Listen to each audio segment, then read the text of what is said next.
So I'm absolutely thrilled to be here. This is my third time speaking to this audience, and it only gets better. For those of you, hopefully this works. Clicker. Last year, for those of you who are in attendance, or at least that saw my presentation, I introduced two now famous characters at this event, Justin and Jerry. And we gave them this audience to reenact what we thought was, a pretty important piece of the internal struggle at many of your organizations, many of the broadcasters' organizations today. But instead of actually taking you through last year, for those of you who didn't have the chance to see it, I figured I created a little short clip, a 30-second synopsis to take you through the main themes of last year. And this being a TV conference, I figured this would fit well. So bear with me. Posted this on a pretty famous website. Bear with the ads, sorry. This is a TV ads conference. All right, so I think I'll spare you the 5 ads for 30-second spots. And I'll just have to take you through it myself. So the gist of it, apologies for that, pretty bad experience from an ad perspective, but not our fault. So when we sat here a year ago, we'd just gone through UK upfronts, the US upfronts, and everybody was predicting this was the year that TV was going to die. And everybody here argued maybe, but not just yet. And of course we had some of our digital friends claiming that they now have bigger reach than you guys. Sorry, my emails seem to have gone off. Still seems to have some measurement issues there. Anyway, get to the point. So we said to Jerry, when he was struggling internally with sort of his digital colleagues, we said, look, you're not going to fight digital giants if you keep doing the same thing they do. And what we mean by that is, if you keep bringing a closed ecosystem to TV and you bring in depth instead of breadth, you're not going to fight it. You're not going to beat it. So instead of fighting with deep, audiences, the fight is effectively unfair, right? We have people that are bringing their own proprietary data, and you have people who have been using the same data for a while. So we told, Jerry, and I think he's heard us, instead of fighting the digital giants on their own turf, you got to keep doing what you do in TV, but just bring some new aspects to it. So instead of fighting the digital giants on depth, you have to fight it on breadth. That's effectively what we're saying. Keep audience, keep reach, just add what works in digital, just don't try to fight it just with that. And so what we've seen in last year's upfront, which was pretty bad for TV, quite frankly, came back this year. Scatter market was up. The US upfront have been, quite frankly, as better as they've ever been. But we're not out of their woods yet. There's still pressures from all sides.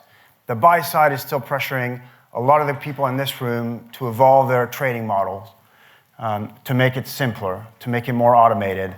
We're still fighting data. Quite frankly, it's a new theme for us. So we still have some pretty important concept to bear with. And of course, we've just seen in that video, ad experience is still something that we have to take into consideration quite strongly.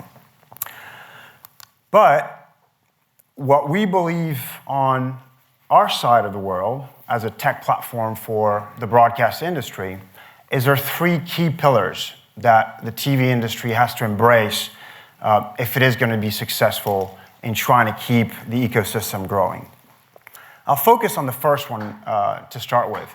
Why do we say that unifying reach is paramount? And I found this, which is an interesting piece of news that I found in one of the British newspaper, and I call it the kettle effect. About 15 years ago, every day of the week at about 10 p.m., the UK National Grid, which effectively measures the power consumption in this country, measures such a surge in power consumption at 10 p.m. at every ending of EastEnders. It measured the equivalent surge of about 1.5 million kettles being turned on at the exact same time. 10 years later, that's no longer the case. TV is no longer just a rendezvous. TV's evolved into what we call the new living room. Of course, this is not new. Content is being consumed everywhere on multiple devices, and people are accessing all of your content in different fashions. Why is this important? I mean, this concept of the new living room. Well, it's important because if you aren't managing to plan, sell, report, forecast, manage all your ads across all these different screens, that's when we're saying there's an issue for TV if you can't unify your reach across your screens. And I'll focus on the last point a bit later, but I think one of the topics that we'll hear a lot about today is trying to unify currencies and data, right? This is not a new concept, but I feel this is the year across the next 2 days we're going to hear quite a bit about it. And why is this important? This is, by the way, stats from the French market. TV as a whole has never had as much supply. Inventory's gone up on the linear side about 60% over the last 8 years. But at the same time, it's come at a cost. The average 30-second spot has decreased in value almost the same over the last period. So effectively, I hear a lot of people saying, well, what if we could just bring back the value of the 30-second TV spot? Wouldn't we just be all right if the volume effectively stayed the same? So, it's brought our good friend Justin here, famously, digital friendly, and he sits with us at all these conferences and says, look, we just need to do addressable. That's just going to solve all our issues. And before we do that, before we look at really the value of addressable, we figured we, go in the streets of London and actually talk to some people who effectively are seeing your ads and just see what they're saying about addressable.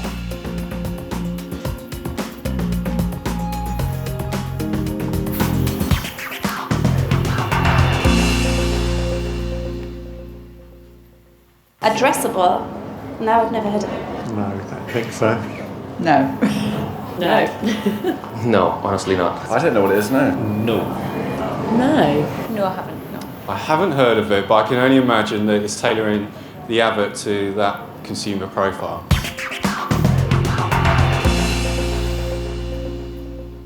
It sounds like a good idea. It's a little bit like Big Brother is watching you, and I don't like it. I suppose on one hand it's quite beneficial to have tailored adverts, at least then you're more likely to watch them because it'll be something that you enjoy and something that you perhaps do not know but you are interested in. Yes, in a way that's good, but no, in a way that's bad because you limit your options. They might be excluding you from a different set of, whether it's products or services that I may potentially be interested in, but now they've made it specific to me as to Anu only likes X, Y, Z, so I might be missing on other opportunities. It's a little creepy sometimes, but I do enjoy seeing stuff that I actually want to look at. I watch telly on a DVR and I always skip the commercials, so I don't really care. We all use Sky Plus now, and it's very easy to fast forward past that. I think that's encroaching on your personal information. I don't really like that. I'm going to have advertising on TV anyway, and I'd actually rather watch something that would be more appropriate to me.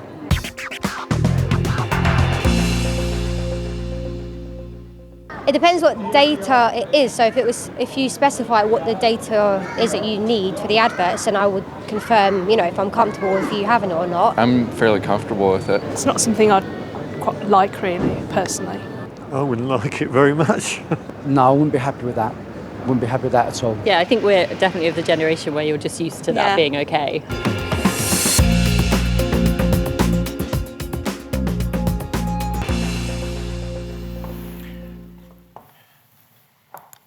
Right, so now we know what they think. What are we really trying to do? And is this something that's actually going to help us? If you look at our respective organizations and how we come up with the right equation, it's very complex. If you are in a linear national market without access to local advertising, it becomes increasingly complex. I spend my day sitting with broadcasters and also operators, and the question that comes up most of the time is, I do great on TV.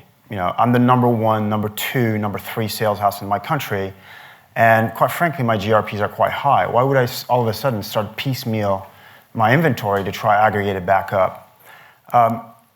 And what we're saying here is, it is a complex equation, and especially if for those of us who are not in the US market without access to a local market. But the main point is, we shouldn't forget that unification of currencies and data sets needs to also encompass the fact that TV is evolving. It is not just about linear.